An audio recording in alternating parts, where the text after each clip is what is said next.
Here's your wrestling news for November 24th, 2025. Your headlines for today include Survivor Series WarGames will feature 3 major twists, WWE's big plan exposed.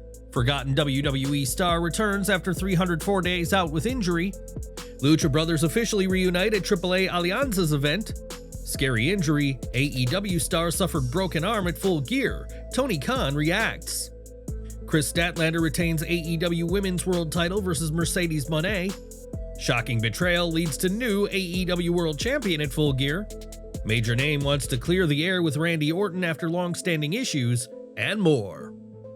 Creative heads at WWE have been working tirelessly to shape the final premium live event of the year, Survivor Series WarGames 2025. With both the men's and women's WarGames matches loaded with star power, excitement is already high. And now, several leaked creative pitches have surfaced online through various dirt sheets, offering a look at ideas WWE had internally discussed while finalizing plans for the show. Let's break down some of the most interesting pitches and whether any of them could realistically make it to TV. Number 3. Surprise heel turn in the women's WarGames match. Many fans believe Charlotte Flair is the likeliest weak link in the women's WarGames match, especially after WWE repeatedly teased tension between her and Rhea Ripley. Because of that, most viewers expect Charlotte to be the one who eventually turns heel on her team. However, one of the leaked ideas flips that expectation entirely. According to the pitch, Alexa Bliss would be the one to turn heel mid-match, catching her team completely off guard. In this planned scenario, Bliss's betrayal would leave her teammates wide open at the worst possible time, creating the perfect opening for the Kabuki Warriors to secure the victory. Number 2. New leader emerges for the Kabuki Warriors. The Kabuki Warriors have quietly become one of the fastest growing forces on the Raw women's roster, and this idea would elevate them even further. Instead of Charlotte turning heel, this pitch called for a massive twist involving Rhea Ripley. In this planned scenario, Ripley would walk out on Io Sky and the rest of her WarGames team, abandoning them mid-match and allowing the heels to take control. After the match, Ripley would then align with the Kabuki Warriors, cementing herself as the new leader of the faction and delivering a dramatic, storyline-changing betrayal that would completely reshape the division. Number 1. Betray planned for the men's WarGames team. The leaked ideas weren't limited to the women's division. Another major pitch involved the men's WarGames match and a potential double cross from 2 of WWE's most dangerous figures. According to the concept, Brock Lesnar and Paul Heyman would turn on their own allies mid-match, walking out on Braun Breaker, Bronson Reed, Drew McIntyre, and Logan Paul. The betrayal would instantly shift the dynamic inside WarGames and create a path for Breaker and Reed to pivot into a babyface direction, potentially becoming a powerhouse tag team coming out of the event.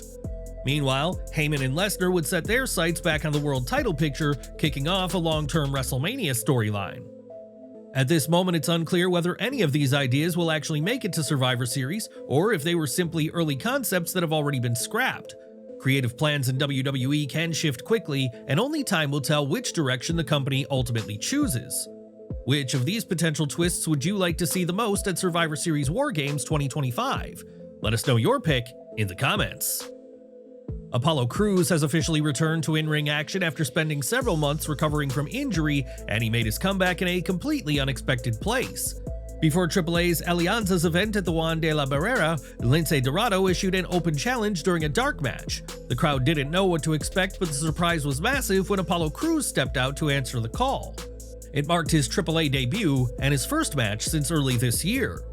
Crews looked in tremendous shape and delivered what many fans considered one of Dorado's strongest matches in recent memory. The finish saw Crews hit a gorilla press followed by a standing backward somersault, securing the win to a huge reaction from the Mexican crowd. This was Crews' first match since the January 24th episode of SmackDown, where he faced Johnny Gargano. Shortly after, it was revealed he had suffered a pec injury leading to surgery on February 4th. His recovery kept him off television for the remainder of the year until now. Crews showing up in AAA has sparked immediate speculation about his plans. Some fans believe this could be the start of something significant outside WWE, while others see it as a one-off tune-up before an eventual return to the main roster. Either way, his performance made it clear he hasn't lost a step and is more than ready to compete at a high level again. Do you want to see Apollo Crews stay in AAA for a longer run, or should he return to WWE's main roster now that he's healthy? Share your thoughts in the comments. Enjoying the video? A quick like goes a long way in helping us grow and deliver more wrestling news you care about. After months of anticipation, the Lucha brothers have finally reunited, and they wasted no time making an impact. The long-awaited moment took place at AAA's Alianzas event, setting up a major showdown for the promotion's year-end spectacular.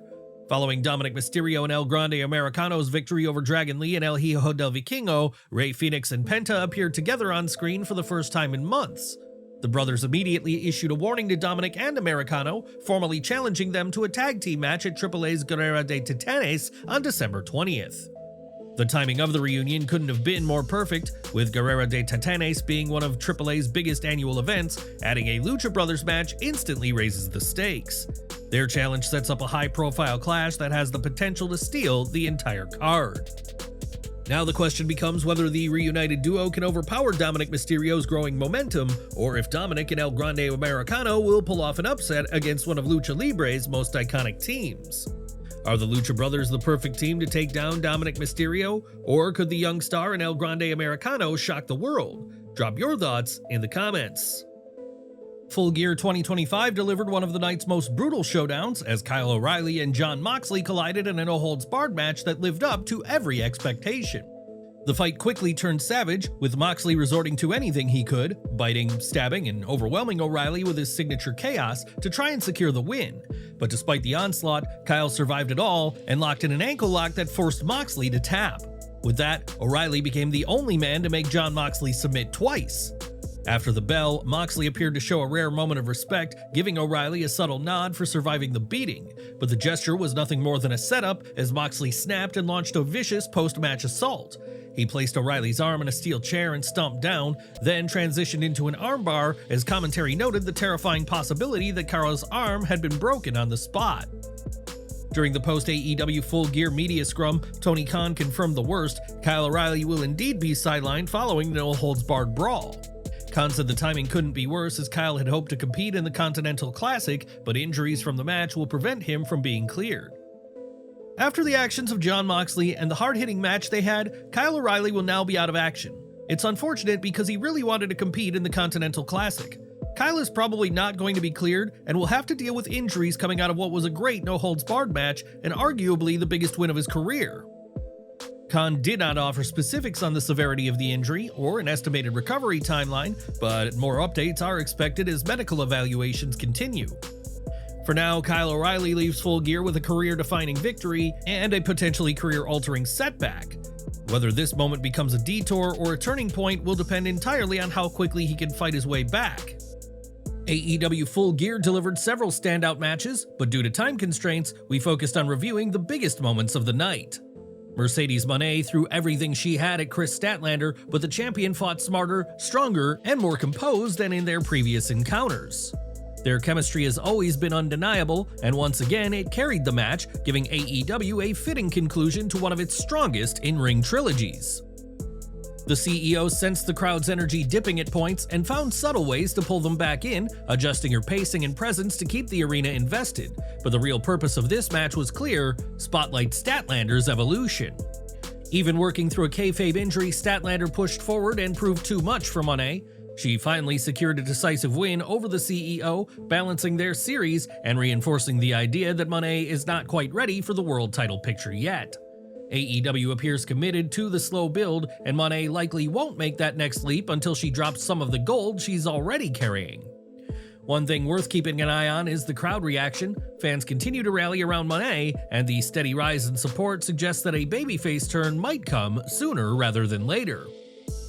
Hangman Adam Page threw everything he had into defending the Men's World Championship, but the Ops dug deep into their playbook and found the numbers advantage they needed.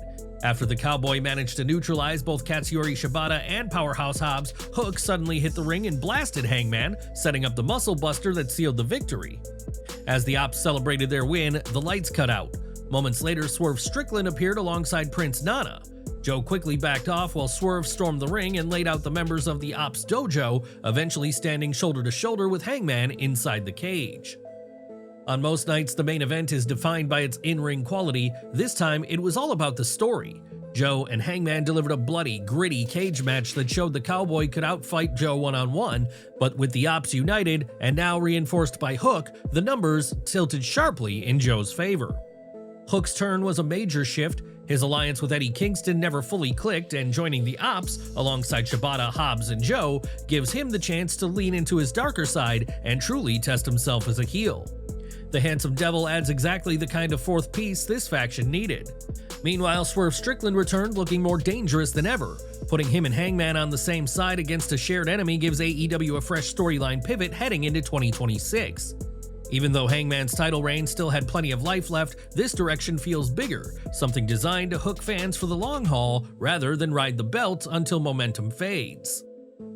Hangman will recover smoothly, especially with Swerve now working beside him instead of against him. Both men stand as compelling future challengers for Joe, and the Ops are now fully formed as a faction strong enough to stand opposite two of AEW's top stars. If AEW holds this together long term, a future scenario involving Will Ospreay alongside the Cowboy and the Mogul could be one of AEW's biggest stories yet. Joe remains one of wrestling's most terrifying villains, and he'll make the most of this run as the standard that every top babyface has to measure up to. This was one of those main event endings where the heels walk out victorious, but the potential ahead is so exciting you barely mind the outcome. How did Full Gear land for you overall? What match stole the show, and why? Sound off in the comments below. We want to hear your take. Mr. Kennedy's WWE exit in 2009 has been a topic of debate for years, especially since he previously blamed both John Cena and Randy Orton for contributing to his release. But now, more than a decade later, Kennedy is signaling that he's ready to move forward, starting with Randy Orton. During an interview with Championship Sports Blog, Kennedy was asked whether he still held any animosity towards Cena or Orton.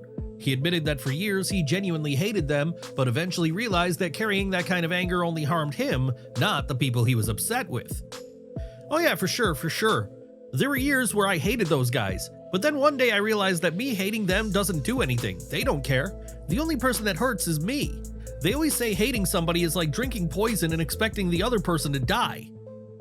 Kennedy was also asked about his visit backstage at WWE Raw in 2020 and whether there was any business-related reason behind it. He made it clear the visit was purely personal. He still has friends within WWE and simply wanted to see them. During that visit, he unexpectedly ran into Randy Orton. While they didn't address their past issues, the encounter turned into a positive 45-minute conversation. Kennedy said the exchange left him genuinely hopeful that one day they could sit down properly and clear the air. I still have friends who work there, and yeah, I happened to run into Orton. We didn't talk about the incident, but we had a 45-minute conversation. It was fine. I'd like to sit down with him at some point and just clear the air. For the first time, it feels like the long-standing tension may actually be fading, at least from Kennedy's side. Whether Orton feels the same way remains to be seen, but Kennedy's willingness to finally let go marks a major shift from how deeply the situation once affected him. Fans will now be watching closely to see if these two can officially put the past behind them. Do you think Mr. Kennedy and Randy Orton should publicly clear the air one day? Share your thoughts in the comments below. Don't miss our next video coming at 5:30 p.m. Eastern with all the latest wrestling updates. Smash that bell icon and select all notifications so you're always in the loop.